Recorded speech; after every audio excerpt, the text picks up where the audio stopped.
The secret to keep this system running is what? Maintain the freon free of humidity and keep the pressures in the low pressure side and at the high pressure side Happy. in equilibrium. Yeah. No? Okay. Keep those pressures and those temperatures in equilibrium. Okay, my friend. This is why in all the air conditioned units you have those extra fittings to connect the set of gauge, the pressure gauge.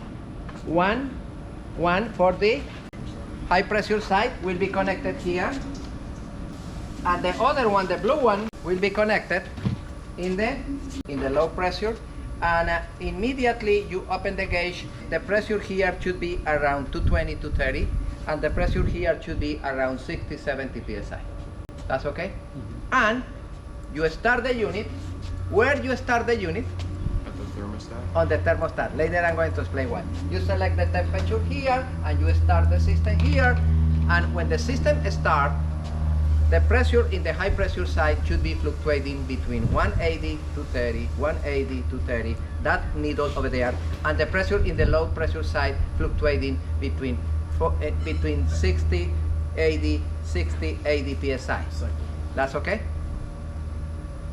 Why is fluctuating? The cycles? Because the cycle of the compressor. The cycle of the compressor. Excuse me.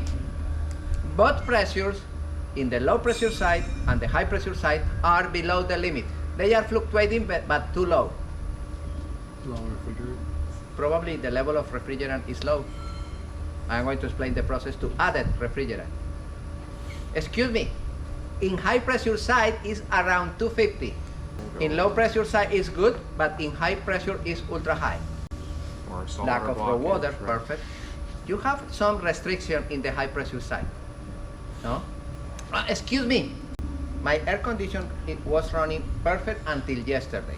Today, I hear that the compressor outside start and stop frequently. The cycle is too short. The name of that issue is cycling. Start and stop. You are familiarized in your home that the compressor starts for around 20 minutes and stop for other 35 minutes, and once again, and once again, and once again. That's normal, no? Thermostat, yeah. No, now I hear that it's 2 minutes start and 3 minutes stop, start, stop, start, stop frequently. This is a typical symptom of what? Low refrigerant? Low level of refrigerant. You have a big leak. What is the solution in that case? You gotta find that leak. Identify where is the leak. You can't just go throw a freon back in there. Correct. Of course. Before of that, recover the refrigerant with a suction, the vacuum, fix the leak, cut the line, repair the line. Install the vacuum pump. What is the function of the vacuum pump before? Humidity. Absorb humidity. 40 minutes, 45 minutes. Disconnect the vacuum pump and recharge the system with refrigerant. And start again and verify both pressures. This one is fluctuating around 220, this one is fluctuating between 60 and 80, that's perfect. Okay, now I close here, disconnect this, and bingo finito. I fix it. Where do you fill from? Which side? Okay. Normally it's through the suction side, because it's the area that suction. It's through the low pressure side. In your car, it's exactly the same. Tomorrow we are going to check the automotive trainer, and I am going to explain the process to add it in your car when you have the bottle, or when you have the automotive equipment, use it in automotive shops. This is nice, no guys? What is the element that you need in your hands all the time to diagnose air conditioning units? Gauges. Ding. If you don't have that, nothing. Mr. Lopez, what is the function of the yellow one? The yellow one to added refrigerant. I close this one.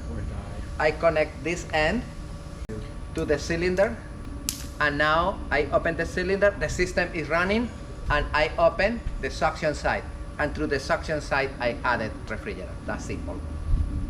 It's through the suction side, and I close periodically, and now it's 65 psi. Okay, let me add it a little more. I see the flow of refrigerant here is entering, and now it's 70, 80. Let me close over there. is fluctuating around 80, 90, and this one is fluctuating around 220. That's perfect. That's my system running good. I close the valve of the cylinder and I return this hose here in the back to create a loop and avoid leaks here in the manifold. That's okay? It's good idea connect the manifolds periodically each 2 days, 3 days? No, Probably too because often, right? each time that I 'Cause you're connect losing here, I freon, right? release refrigerant and I introduce humidity. This is why it's not good. Can I install permanently one gauge here for high? Yes, you can. It's good practice. No?